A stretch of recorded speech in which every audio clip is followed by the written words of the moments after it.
네, 안녕하세요. 오토소닉스 소닉입니다.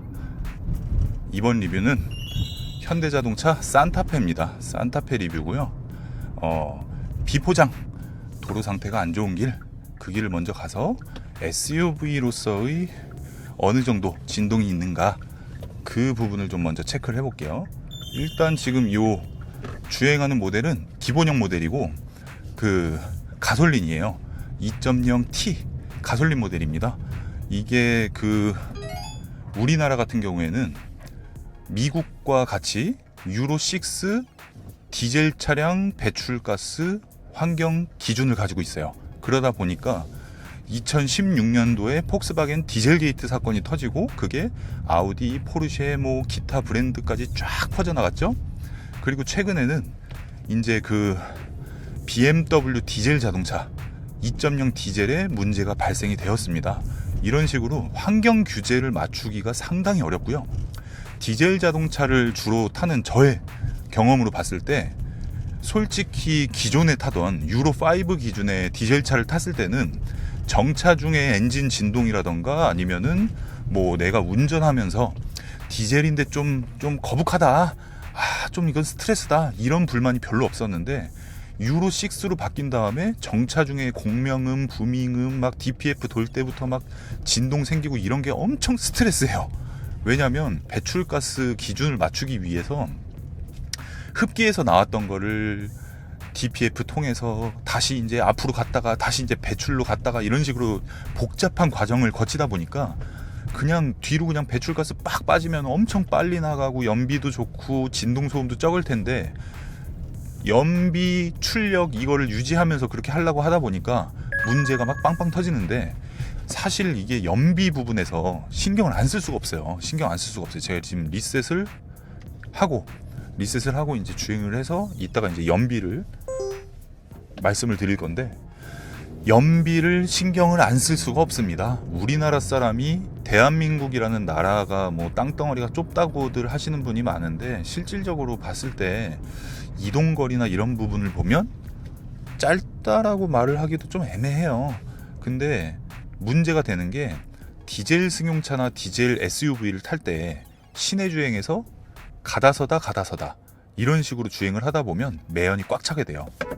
매연이 꽉 차기 때문에 디젤 승용차 같은 경우에는 관리가 사실 가장 쉽게 관리하는 방법이, 산타페 뭐 2.0 디젤, 2.2 디젤을 타시는 분들도 유로6 배출가스 기준이기 때문에 말씀을 드리면, 막 낮은 RPM을 사용하지 말고 그냥 막 밟으세요. 막 그러면서 타야지 좀 더 진동도 없고 소음도 막 커지지 않는 그런 컨디션을 유지를 할 수가 있습니다.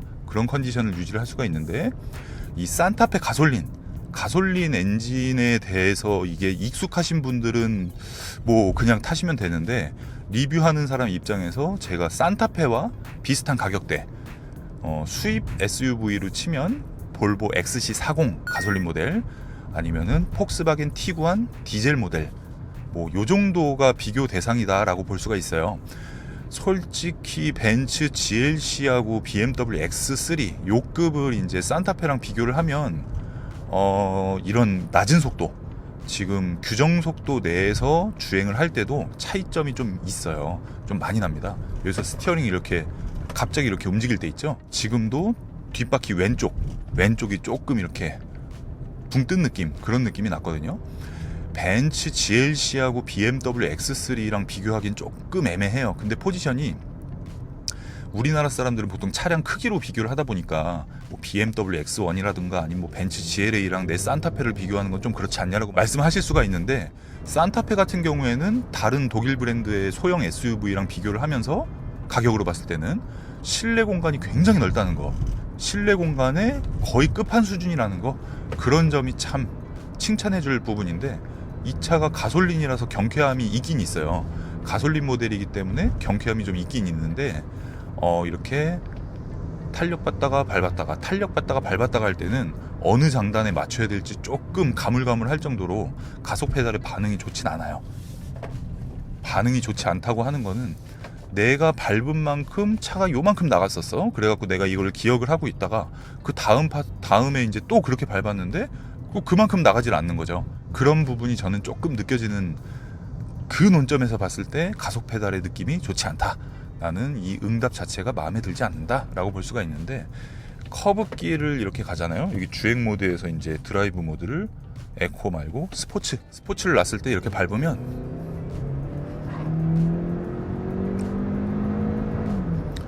높은 RPM을 근데 가속 느낌 괜찮은데? 괜찮아요. 자, 드라이브 모드 스포츠 놓고, 좋은데요? 근데 이렇게 속도 이렇게 홀딩 돼 있다가 밟았다가 브레이크 밟았다가 이럴 때는 반응이 좀 반박자씩 느린 기분인데, 엄청 느리지 않아요. 엄청 느리지 않고, 자,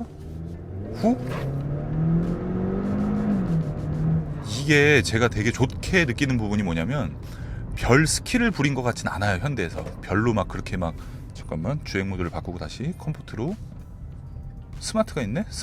스마트로 바꾸고, 아니다, 그냥 컴포트 놓고, 제가 이 차를 타고 뭐 재미있게 다이내믹한 운전을 한다 이렇게 가정을 했을 때, 딱 들어가면 뒤가 좀 날려요. 뒤가 좀 날리고 이렇게 몸이 많이 움직여요. 그리고 차가 지금 미션이, 내가 원할 때 가속을 하고 원하지 않을 때 이제 감속이 돼야 되는데, 그게 조금 어리바리한 그런 느낌입니다. 모래길에서 급제동. 이게 차 막 이거 엄청 너무 흔들리는데 급제동 좋지 않아요. 이 가속 페달 느낌은 좀 저랑 제가 생각하는 거랑, 가방 빨리 주워야 되는데, 제가 생각하는 거랑 차량의 움직임이 조금 따로 노는 듯한 그런 느낌이 있습니다. 그리고 컵홀더에 지금 캔콜라 요거 작은 거, 이걸 넣고 주행을 하는데 이게 막 왔다 갔다 하고 있어요. 네, 가방을 주고 나니까 이제 마음이 좀 편해지는데, 이 무슨 얘기냐면, 직선 코스에서 이렇게 밟았다가 다시 브레이크 밟았다가 이런 식으로 할 때 반응이 느린 부분이 마음에 들지 않는 부분과 마음에 드는 부분이 있는데, 마음에 드는 부분은 속도에 비해서 엔진 사운드가 굉장히 다이내믹해요. 현대자동차에서 이거를 스킬을 부린 것 같진 않고 그냥 엔진 특성이 그런 것 같은데, 가속할 때 차는 요만치 가는데 엔진 사운드로 보면 막 저만큼 가 있는 그런 느낌 때문에, 이 차가 만약에 사운드 제네레이터가 있다고 하면 세팅을 굉장히 잘 해놓으신 거고, 사운드 제네레이터가 없다 그러면 엔진이 소리가 되게 좋은 거예요. 가속할 때 소리는 마음에 든다 라고 볼 수가 있습니다. 그리고 왜 이렇게 쌩쌩 달려와? 커브길을 돌면서 이제 가속을 하고 속도를 맞추고 할 때는, 보통 이제 주행하시는 분들 중에, 운전하시는 분들 아시겠지만, 커브 돌면서 이렇게 가속을 하면 커브 돌면서 가속이 쫙 돼야 되거든요. 보통 이게 정차 중에서 스타트를 할 때나 이렇게 달리다가 급가속을 했을 때, 여기서 이런 식으로 반응 느린 거는 인정할 수 있어요. 이해할 수 있어요. 요새 이제 좀 이질감 없게 부드럽게 가속을 하기 위해 그런 세팅을 하는 차량도 있는데, 지금 막 포토 막 싹쌩 달려오잖아요. 이런 차들도 분명히 브레이크를 밟는 게 아니라 가속 페달을 밟으면서 이렇게 돌 거란 말이죠. 근데 이 타이밍 맞추는 게 되게 짜증나서 확실히 이 차는 스포츠 성향보다는 컴포트 성향이 맞지 않나라는 생각을 해서, 컴포트를 놓고 좌회전을 할 때 스티어링을 이런 막 차가 막 짐이 막 요동치고, 어쨌든 이 롤링이 있는 것 같진 않은데 쏠림이 심해요. 엉덩이에 힘을 빡 줘야 되는 그런 느낌입니다. 이 5천에서 6천 갈 때 엔진 소리는 방음 아예 안 된 차 그런 느낌. 쟤 왜 저러지? 네. 어쨌든 이렇게 그냥 일반 커브길 돌 때는 굉장히 잘 돌아요. 근데 왔다 갔다 할 때는 힘들어요. 힘들고 스티어링 위를 확 조작하는 게 앞이랑 뒤랑 조금 반박자 늦게 따라오는 그런 느낌인데, 이런 느낌을 주는 그 서스펜션이면 이런 그 직선주행인데 아스팔트 깔아놓은 지 엄청 오래된 그런 막 돌기 다 나와 있는 아스팔트 있죠. 그런 데서는 승차감이 되게 소프트하고 물렁물렁하고 막 꿀렁꿀렁하고 이래야 되는데, 지금 그냥 직선주행을 이렇게 할 때 보면 노면 잔진동 그대로 유입됩니다. 심한 건 아닌데 이렇게 도는 이런 거에 비해서는 많이 올라오는 편이에요. 물렁거리지 않아요. 부드러운 편인데 물렁거리지 않습니다. 그리고 이제 비상등을 켜고 루밀러 왜 이렇게 돼 있어? 비상등을 켜고 규정 속도에서 가방 잡고, 규정 속도에서 조금 더 올려서 이제 방지턱 나올 때 해야 돼. 그래야 자연스러우니까. 여기서 이제 급제동. 아우 난리 났네. 제동 좋네. 급제동 괜찮네요. 뒤에 잠깐만요. 뒤에도 제가 가방이 있어서 방금 한번 급제동 했죠? 두 번째도 세게 이렇게 쿰바쿰바. 어우 쿰바쿰바 상당히 좋네. 쿰바쿰바 상당히 좋고, 가다가 차 있다 브레이크, 또 가다가 차 있다 브레이크. 자, 네 번째 했죠? 그 다음에 차 있다 브레이크. 지금은 이제 차가 끼익하면서 돌아요. 이게 제동을 빠박 해가지고 디스크가 열이 받아 있는 상태에서 제동을 하면 할수록 브레이크가 어느 정도 성능이 떨어지나를 체크를 했는데, 좌측과 우측의 밸런스가 안 맞고 지금 제동할 때 쭉 밀려요. 이 차량 가지고 산길 와인딩 코스를 막 짜릿하게 막 이렇게 돌았다가 저렇게 돌았다가 하는 거, 아니면 강원도 어디 놀러 갔는데 아빠가 좀 신이 났다, 아니면은 좀 뭔가 짜증이 났다, 그래서 막 운전을 막 이러면서 하실 때는 제동에 좀 주의를 하셔야 될 것 같아요. 그렇게 밟으실 때는 무조건 스포츠를 놓거나 수동 모드를 놔서 엔진 브레이크를 좀 활용하시는 게 낫겠다라고 봅니다.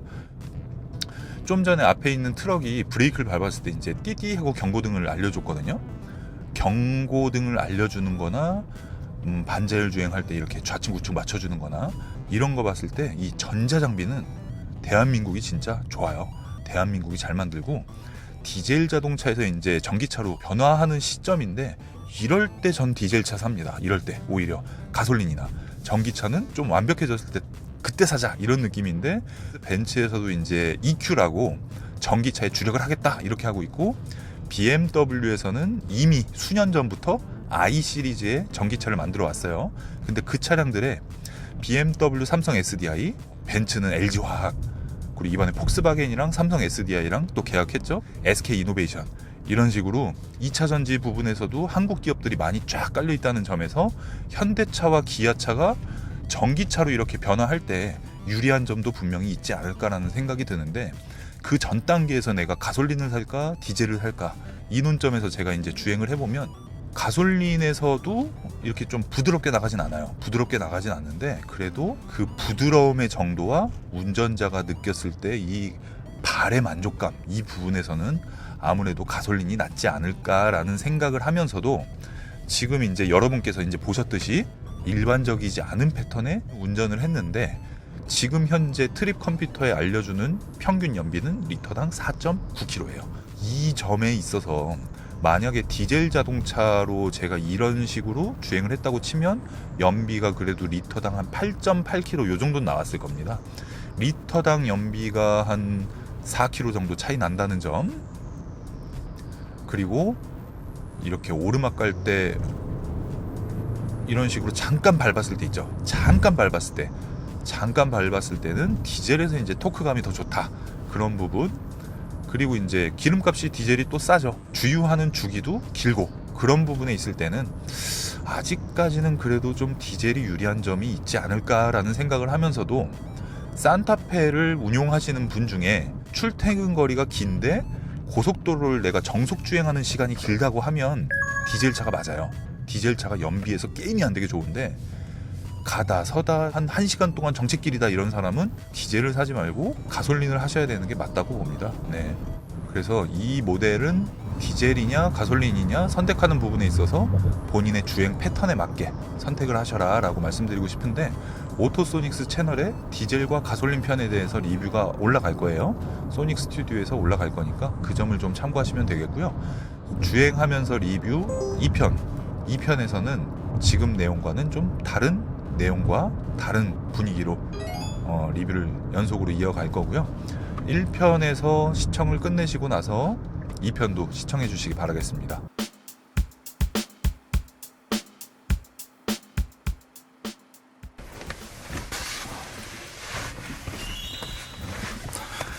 안녕하세요. 오토소닉스 소닉입니다. 네, 산타페 뒷좌석으로 왔습니다. 산타페 뒷좌석으로 왔는데, 이야, 그냥 공간으로 봤을 때는 거의 이제 끝판 수준이라고 볼 수가 있겠어요. 제가 앞좌석에 탑승을 했을 때는 운전석 시트 포지션을 잡을 때 시트가 조금 높은 게 아닌가, 좀 낮았으면 더 좋지 않았을까라는 생각을 했었거든요. 그런데 뒷좌석에 타서 앞좌석을 딱 보니까 헤드레스트를 이렇게 쭉 올려도 천장의 공간이 이만큼이나 남아요. 이만큼이나 남기 때문에, 물론 이제 파노라마 선루프 옵션이 들어가 있는 차량은 이거보다 낮아지겠지만, 기본적으로 실내 높이가 거의 진짜 수입 차량과 굉장히 많이 비교되는 그런 모습이에요. 물론 이제 이거를 충분히 더 낮출 수 있었는데 일부러 실내 공간 때문에 높였다, 그렇다고 하면 고속 주행할 때는 손해보는 부분도 분명히 있을 거예요. 있을 건데, 앉아있을 때 그냥 이 느낌으로 봤을 때는 앞좌석에 헤드레스트를 끝까지 올려놨다고 해도 시야가 이쪽에도 뚫려 있고 이쪽에도 뚫려 있고 나쁘지가 않아요. 나쁘지가 않고, 이 뒷문짝의 뒤쪽 C필러와 D필러 사이에도 유리창이 큼지막하게 있어서 이렇게 옆에를 봐도 시야가 상당히 좋습니다. 이런 식으로 싹 봤을 때 상당히 좋고, 이 도어 캐치는 딱 그 현대 자동차만의 그 예전부터 봐왔던 윈도우 스위치랑 이런 부분인데, 자동으로 이게 윈도우가 내려가고 올라가고 자체가 안 된다는 부분은 조금 아쉽긴 해요. 그런데 보통 수입차 같은 경우에는 열선 시트 스위치가 이쪽에 있거든요. 이쪽에 있는데, 이 차량은 앞에 있어서 만약에 운전자가 탔는데 뒷좌석에 누가 타가지고 추워 죽겠다 이러고 있을 때 거기 창문 내리는 거 위에 보면 열선 스위치야, 쉽게 찾을 수가 있어요. 수입 차량 같은 경우에는 열선 시트를 운전하는 사람이 이거를 막 이렇게 보면서 켜주지 않는 이상 처음 차에 딱 탑승한 사람이 그 위치를 알기가 쉽지가 않아요. 그리고 에어컨이 이제 2존 혹은 3존 에어컨디셔너가 기본 제공인데, 이 송풍구도 위치가 나쁘지가 않아요. 가운데 탔을 때도 나쁘지 않을 것 같고, 이 시트백 포켓이, 이것도 물론 옵션마다 차이가 있을 수 있겠지만 보기에는 되게 흐느적 거리지 않을까라는 생각을 하는데, 실제로 이렇게 당겨보면 아주 짱짱한 모습. 1.5리터짜리가 막 이렇게 들어가면 이게 뭔가 가죽이 봉제가 찢어질 것 같은 그런 느낌으로 짱짱합니다. 짱짱하고요. 이 센터 콘솔을 보면 컵홀더가 하나, 둘, 세 개, 큰 컵 2개, 작은 컵 하나 이렇게 놓을 수 있는 공간인데, 일반적인 물 사이즈, 양쪽 사이드나 가운데는 조금 어려운데 1.5리터는 안 들어갈 거예요. 1.5리터는 안 들어가고, 만약에 뒤에 탄 사람이 이 정도 물을 엄청 많이 마시는 사람이다, 땀이 많다, 이럴 경우에 완벽하진 않지만 도어 포켓에 어느 정도 넣을 수 있는 공간은 있습니다. 이 센터 콘솔의 쿠션은 아주 딱딱한 걸 봐서는 가운데 좌석에 승차했을 때 좀 그냥 그럴 것 같아요. 그리고 이렇게 뒷좌석 리뷰를 할 때 제가 보면, 제가 여지껏 올렸던 수입차들, 아무래도 수입차 리뷰를 많이 하는 사람이니까 그 기준을 볼 수밖에 없는데, 그 차량에서 말을 할 때 웅웅웅 거리는 소리하고 이 산타페에서 얘기할 때 소리가 달라요. 기본 방음 자체가 제가 봤을 때는 이 루프 쪽하고 뒤에 휠하우스 공간에서 방음이 좀 덜 되는 것 같은 그런 느낌이고요. 이 뒷좌석의 헤드레스트를 이게 끝까지 쭉 올린 걸로 제가 편하게 앉아있을 때 보면, 저는 목까지밖에 안 돼요. 목까지밖에 안 돼서 이거를 제가 편하게끔 이걸 맞춰 놓으면 이렇게 헤드레스트가 뽑혀버려요. 뽑혀버리기 때문에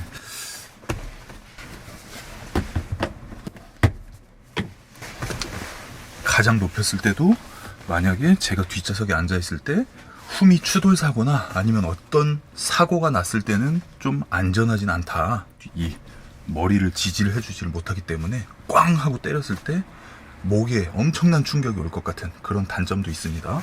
시트의 착석감은 이게 시트 쿠션이 그래도 얇지가 않아요. 제가 최근에 리뷰했던 볼보 XC40 이런 차를 봤을 때는 시트가 공간을 만들기 위해서 굉장히 얇게 뺐는데 이 차량은 그렇지가 않아서 쿠션이 두꺼울 경우에는 이제 장거리 주행할 때 엉덩이 살이 없는, 저처럼 엉덩이 살이 없는 사람은 어느 정도 편하게 앉을 수 있는 그런 모습인데 솔직히 말씀드려서 편하진 않아요. 편하진 않고 허벅지가 지금 저의 절반밖에 이게 커버를 못 해주는 모습이라 얘를 허벅지를 딱 맞춰서 앉으면 저의 앉은 키가 커버가 안 돼요. 이럴 경우에는 뭐 레그룸이 여유 있다 이야기를 할 수가 있는데 헤드레스트 때문에 내가 헤드레스트 기준으로 안전하게 앉아야겠다, 나는 목 다치기 싫다 그러면 허리가 나가는 그런 모습입니다. 이렇게 누워야만, 그러니까 지금 제가 187cm인데 앞좌석을 제가 편할 때만치 맞춰놨거든요. 헤드레스트가 안전하게 내가 앉았을 때는 다리가 벗어나 버려요. 그래서 일반적으로 그냥 그런 거 신경 안 쓰고 그냥 다리 딱 맞게 앉았을 때도 이게 제가 사고가 났을 때는 좀 아쉽다. 헤드레스트를 왜 이렇게 했는지는 좀 의문입니다. 가운데 같은 경우에도 이렇게 올릴 수는 있는데 딱 고정이 되는 건 1단밖에 안 돼요. 가운데는 정말 위험하다라고 볼 수가 있는데 이 공간으로 봤을 때는 상당히 좋고, 이 센터 터널이 없다는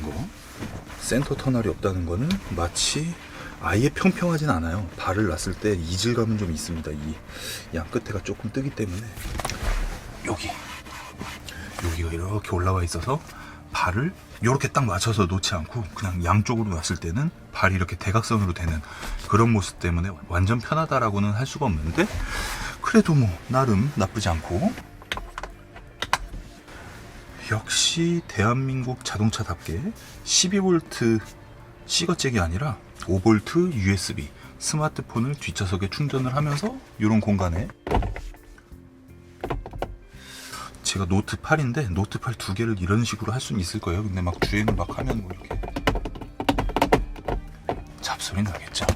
여기가 바닥면에는 고무로 되져 있는데 끝에도 되져 있는데 이 부분 여기까지 좀 고무로 되졌으면 소리가 나지 않을까, 안 나지 않았을까, 뭐 이런 생각이 듭니다.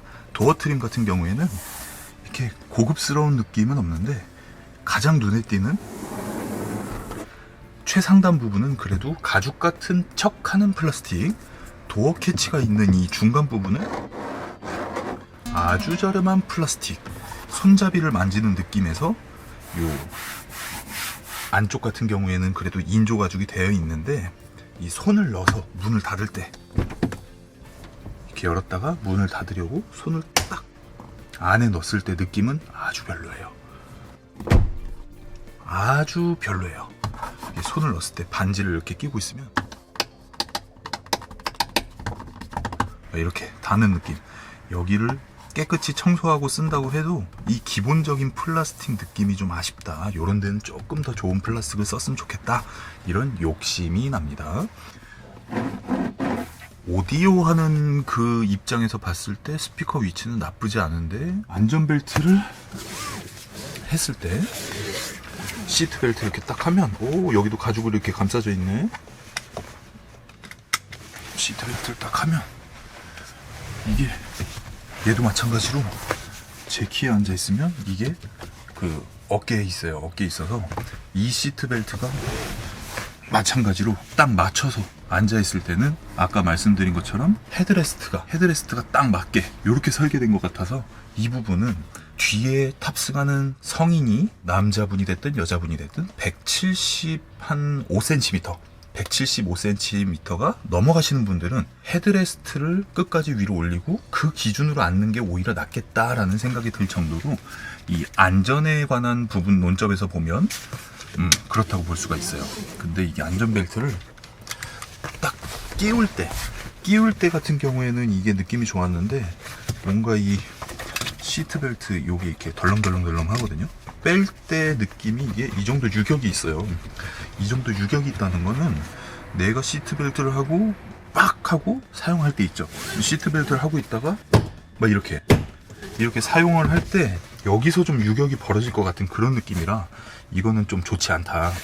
시트벨트는 이게 여기 좀 이렇게 딱 짱짱하게 고정돼 있어가지고 위아래 이런 식으로 이거 뭐야 이게 위아래 이런 식으로 움직이게 되어 있어야 되는데 그냥 편의로 여기 딱 넣어서 움직이는 사람 엉덩이에 닿지 않게 그냥 이렇게 해놓은 것 같아서 안전한 기준으로 봤을 때는 이게 덜렁덜렁 거릴 수가 있겠다. 시트벨트를 하고 이거를 여기 이렇게 뭐 이렇게 잘 풀려 하고 뭐 예를 들어서 이게 이렇게 돼 있단 말이에요. 이렇게. 근데 딱 당겨졌을 때 이만큼의 유격, 이만큼. 뭐 그들이 알아서 만들었겠지만 여기 보면은 시트벨트가 이렇게 떠 있는 거 보이죠? 그만큼 뒷좌석 시트가 트렁크 쪽으로 더 많이 들어간 느낌. 그 다음에 국내 SUV에서는 어떻게 보면 좀 필수다라고 할 수 있는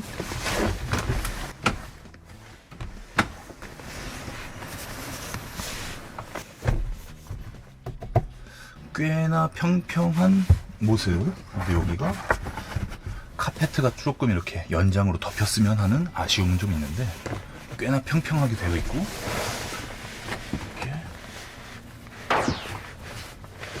아이씨 뭐야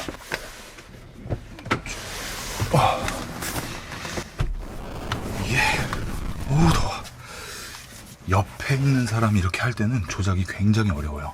오토소닉스 채널에 있는 다른 수입 SUV들 시트 폴딩을 했다가 덮었을 때 그 모습들을 보면 확인하실 수가 있을 것 같고요. 이 정도로 시트를 각도를 맞춰 놓으면 짐을 실을 때 딱 정확하게 90도. 한국 사람 스타일이야. 한 6, 7단계는 되는 것 같고요. 이렇게 누르면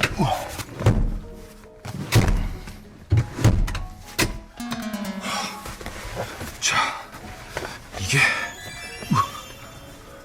힘들어. 이렇게 시트를 아파 이렇게 이렇게 힘들다. 자 이렇게 누워서 한번 안전벨트를 해볼까요? 안전해야 되니까 패밀리카잖아요. 패밀리카 안전해야 되죠. 자 역시 시트벨트가 놀아서 자 이렇게 빡 이렇게 딱 이렇게 될 때 있죠. 내가 빡 하면 몸이 팍 튕겨져 나갈 거 아니야. 이렇게 할 때 몸이 아주 많이 움직여요. 여기서 이거 어떻게 보여주지? 만약에 가슴이 큰 남자라고 하면 왼쪽 가슴은 딱 붙어 있어요. 시트벨트가. 오른쪽 가슴은 이렇게 너덜너덜 이렇게 떠 있다. 너덜너덜 이렇게 좀 공간이 있다 라고 볼 수가 있겠습니다. 뒷좌석 시트 이거 너무 누운 거 아니야? 이거? 아이들을 만약에 태웠을 때는 한 초등학생 중에서도 한 5학년 이하 아이들은 요 정도를 더 편하게 느끼는 경우가 많고, 저도 만약에 허리를 쭉 펼 수 있는 조건이 된다고 하면 이렇게 앉아있는 게 더 오히려 편할 것 같다라는 생각이 듭니다. 네, 이게 너무 누웠어. 그렇지, 이 정도. 국내 차량이랑 수입 차량 단순하게 그냥 눈으로 보여지는 것만 딱 비교를 하면 수입차는 다 좁고 국산차는 되게 넓어요. 되게 넓은데 실질적으로 제가 좀 전에 말씀드린 것처럼 안전하게 탈 수 있는 공간 기준으로 생각을 했을 때는 이 산타페가 BMW X3나 벤츠 GLC 정도 되는 수준이라고 볼 수가 있고, 안전 이런 거 다 필요 없고 그냥 눈으로 봤을 때 그냥 넓다 좁다 이 기준으로 보면 벤츠 GLE, BMW X5 이 급으로 볼 수가 있어요. 근데 가격은 BMW X1, 벤츠 GLA, 볼보 XC40, 폭스바겐 티구안보다 훨씬 낮아요. 이 차량처럼 옵션을 다 빼버리면 가성비의 끝판차를 만들 수가 있는데, 옵션을 싹 빼고 출고해버리면 3천만 원 조금 안 되는 가격으로도 출고가 가능하겠는데, 일반적인 선택을 할 때 가솔린 모델로 한 제가 그냥 제 기준으로 봤을 때는 3천만 원에서 3,500만 원 정도의 선택을 할 수 있다라고 볼 수가 있겠네요. 한 가지 더 말씀드리고 싶은 게, 타고 내리는 공간이 상당히 넓어요. 이거는 한 7 시리즈나 S 클래스 쇼바디 정도 되는 것 같은 그런 기분이에요. 아주 빠르게 탑승. 이야, 이 문 열리는 각도가. 네, 이렇게 문을 활짝 열어놓고 아주 빠르게 탑승. 장난 아니죠? 이 속도가 장난이 아닙니다. 아주 빠르게 탑승. 근데 수입차 SUV, 수입 SUV 이 정도까지 안 열리고 한 요 정도 공간 같아요. 요 정도 공간. 나머지 자세한 리뷰는 다음 리뷰에서 연결해서 하도록 하겠습니다. 여기까지 리뷰한 내용은 1편에 대한 내용이고, 2편으로 바로 이제 다음날 혹은 다다음날 빠르게 업데이트가 되니까 2편을 보시면 차분한 영상 콘셉트가 아닌 좀 생동감 있고, 그리고 전체적인 평가를 하는 그런 리뷰를 2편에서 준비하도록 하겠습니다. 네, 오토소닉스 채널 구독, 좋아요 부탁드리겠습니다. 감사합니다.